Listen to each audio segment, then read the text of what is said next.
laporan keuangan syariah. Laporan keuangan. Sekarang kalau kemarin mengenai pengenalan apa saja bentuk laporan keuangan, mohon bagi kawan-kawan untuk melihat kembali pelajaran manajemen perbankan syariah yang semester kemarin, gitu kan, sudah kita bahas juga mengenai laporan keuangan dan juga pelajaran yang ada di akuntansi, karena ini semuanya saling berhubungan.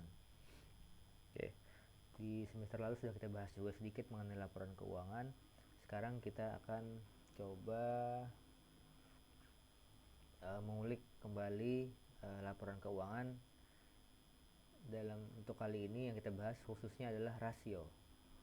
Rasio adalah perbandingan antara dua pos yang saling dibandingkan, akhirnya muncul sebuah angka dalam bentuk persentase yang menunjukkan kinerja dari pos tersebut.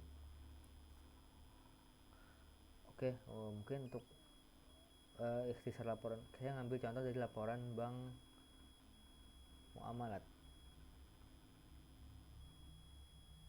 Bank Muamalat tahun 2019. Gambar kupu-kupu, transformasi pertumbuhan bisnis yang berkelanjutan. Ini saya lihat berarti beberapa bank belum muncul laporan untuk 2020. Kayaknya masih menunggu rapat umum pemegang saham baru ini dirilis di website masing-masing. Jadi semua bank masih ada laporan untuk laporan tahunan 2019, kecuali laporan keuangan. Jadi karena laporan tahunan ini kan terdiri dari laporan keuangan, laporan manajemen, sama laporan tanggung jawab perusahaan dan tata kelola perusahaan.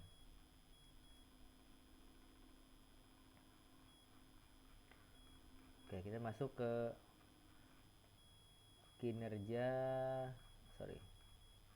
kita masuk ke ikhtisar keuangan. Oke, kemarin sudah dibahas, ikhtisar keuangan ini menunjukkan kondisi keuangan di neraca dan laporan laba rugi serta laporan arus kas.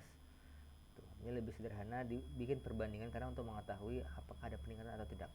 Contohnya kalau aset itu tahun 2019 menurun dibanding 2018, menurun dibanding 2017.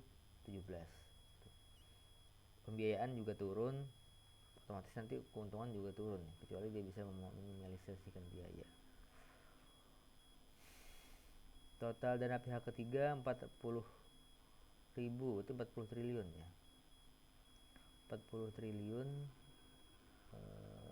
turun juga dari tahun-tahun sebelumnya. Liabilitas juga turun 46. Total liabilitas itu adalah gabungan dari penggiro, tabungan, deposito.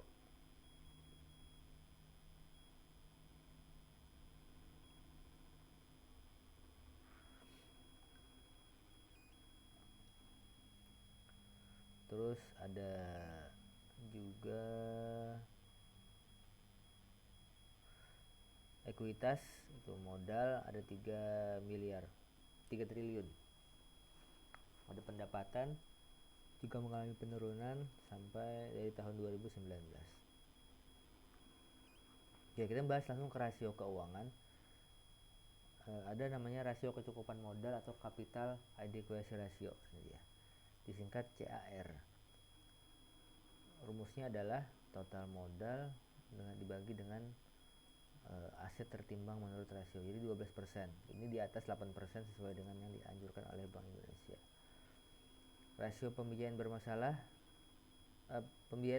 bersih itu 4,3%, naik. Kan? Ini dibagi dengan pembiayaan yang macet dengan pembiayaan yang lancar. Gitu.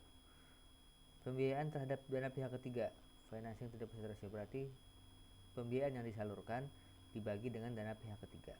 Kita lihat di sini pembiayaannya 29, ya kan? Dibagi dengan dana pihak ketiga 40 triliun. Jadi dapat angka 73,51%. Ini sebenarnya tidak terlalu bagus.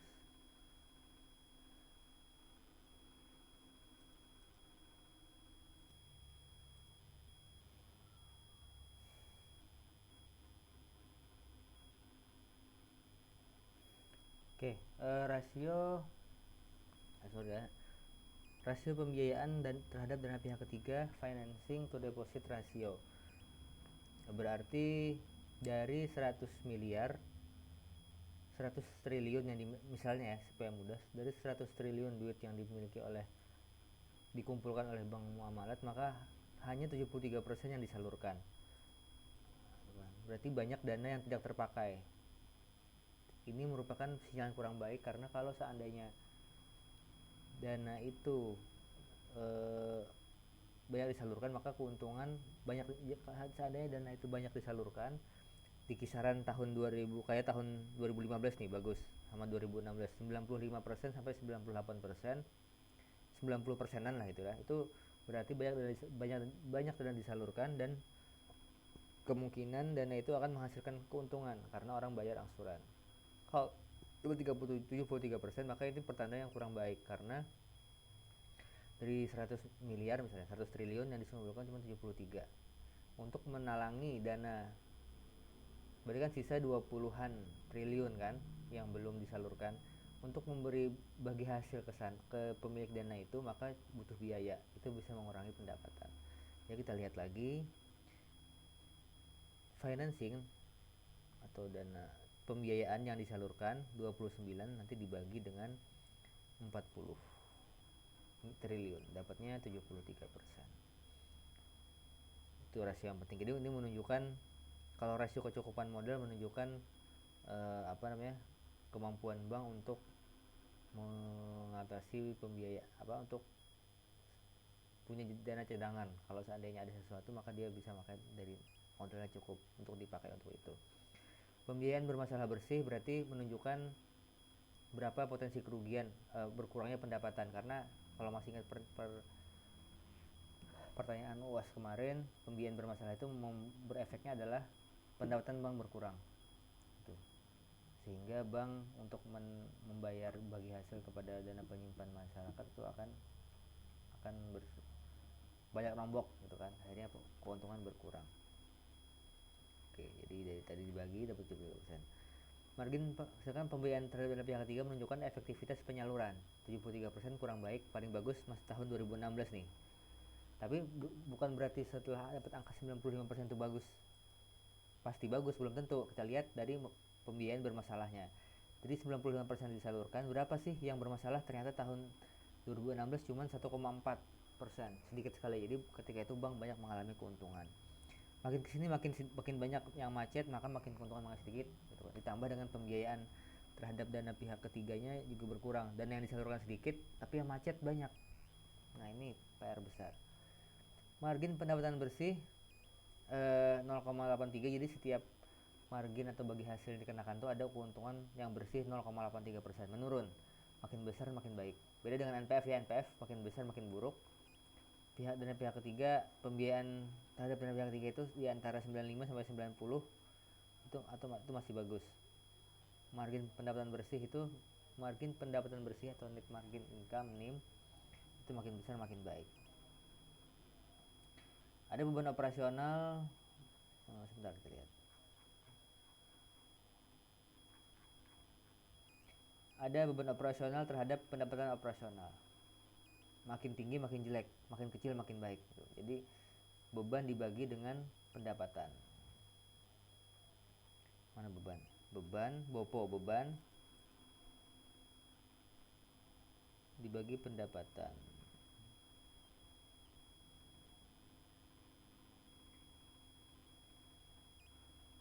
Beban operasional dibagi dengan pendapatan operasional. Malah rugi nih. Tapi dia tertutupi oleh pendapatan beban pendapatan karena minus ya, dibagi dengan pendapatan, masih dapat 96%.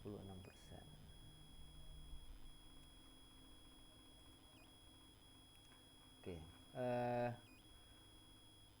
itu mungkin untuk hari ini rasio kecukupan modal, pembiayaan bermasalah bersih, pembiayaan terhadap dana pihak ketiga, serta margin pendapatan bersih dan BOPO, operational expenses to operating revenues, beban operasional dibagi terhadap pendapatan operasional. Oke, sekian.